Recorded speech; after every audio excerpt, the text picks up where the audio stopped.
Oh my goodness, y'all. I'm getting excited. 43 days till school starts. I'm trying not to let anxiety get the best of me. I'm here today with my friend Winnie, one of the best girls. Um, yeah, this will be episode 2 on my journey to becoming a doctor of veterinary medicine. If you haven't seen episode 1, go back. It's a quick watch. For this episode, I was just going to go over a little bit about what my journey was so far and how I got into vet med, and maybe a little bit about how the application process goes to apply to vet school.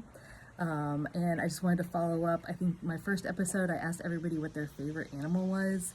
Thank you for your responses. If you didn't respond, you're welcome to chime in now. Growing up, my favorite animal was an elephant, although I have many favorites, but they are still one of my top ones, and hopefully one day I'll get to work with them. So anyway, a little bit about how I got interested. So when I was younger, loved animals, thought it was going to be a path for me. I actually worked at a single doctor practice. You would think the next step would be go to undergrad, go to vet school, and be done with it. And I just took a detour. I ended up applying to architecture school, and that's how I wound up in Charlotte. And I started and quickly learned that architecture, while I like architecture, it wasn't for me as a profession. So I left school, and I actually was a manager at a Blockbuster video store, and then a gate agent at US Airways, and then fell into the hotel industry, and actually really enjoyed it, had great coworkers. I did revenue management for about half my career. I was with IHG, great company, but I still felt like something was missing. And through all of that, I also had pets of my own, would volunteer. I volunteered with Humane Society, walking dogs. I even taught a couple kitten yoga classes as fundraisers. And then I worked with Carolina Waterfowl Rescue. I did working with their baby bird program as a volunteer. And then as time went on, I actually did wildlife rehab with them. They're a great organization, always needing help. If you're in the Charlotte area, reach out. I will get you in touch with them. And so then maybe like 7-8 years ago, I started thinking I really want to go and try and give this a try to get into veterinary school. I thought about being a tech, but I felt like I would do it and then just feel like I wasn't doing exactly what I wanted. And so I started figuring out my path and knew I had to go back to undergrad to take classes, and wasn't really sure how that was going to work out. But actually the pandemic helped me a little bit because I already worked from home for IHG, and I was able to register for just a couple classes and see if it worked for me, being online there in 2020, and it did.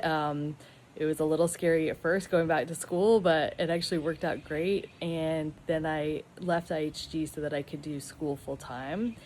And so then to apply to vet school.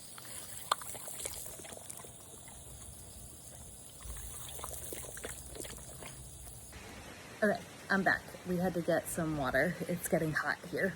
It's summer. So I said I'd talk a little bit about vet school and applying. So there's like 30 some AVMA US accredited vet schools. Most of them are US. There's a couple in the UK, a couple Caribbean, a couple Australia, I think one New Zealand. They are adding more schools. I think Clemson is starting their first class this fall as well.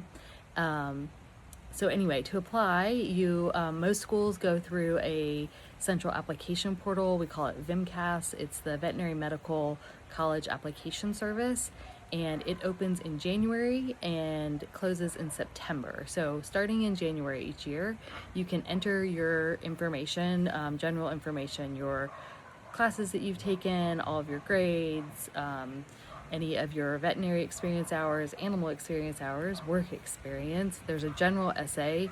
You also submit your transcripts there and request your letters of recommendation.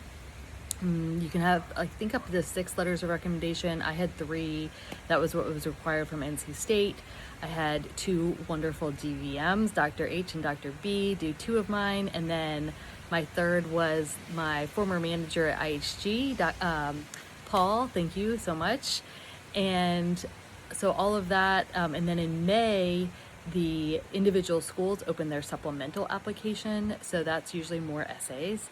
And then everything needs to be done by mid-September. You submit it, and then depending on the school and depending on if you're in state or out of state, you may get asked to do an interview. Some schools don't do interviews. Just depends. There's kind of a waiting game there that you just try not to, you just put it out of your head for a little bit, because at that point you have no control over what's happening next. And then you'll get notified if you get accepted or not. I was notified February 1st that I was on wait list, which just basically meant they had notified all the accepted students. If somebody didn't commit to NC State by April 15th, they would have seats available and they would start pulling off the wait list. And luckily I was pulled off. So, and I learned that in mid-April. So really excited. If you have any questions about that, just let me know. I think probably for my next episode, I'll share with you now what are like things to get for school. So NC State shares like a list of like all of our equipment that we need to get started for school and all of that. So I'll probably share a little bit about that.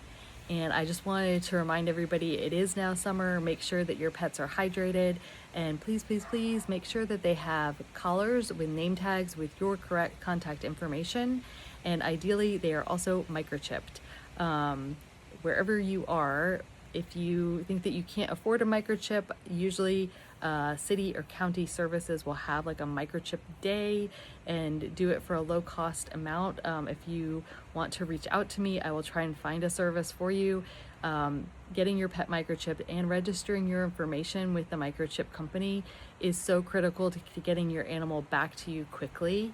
And with the 4th of July holiday coming up, it is like the #1 time period where animals get loose, and our animal services is so full all the time these days.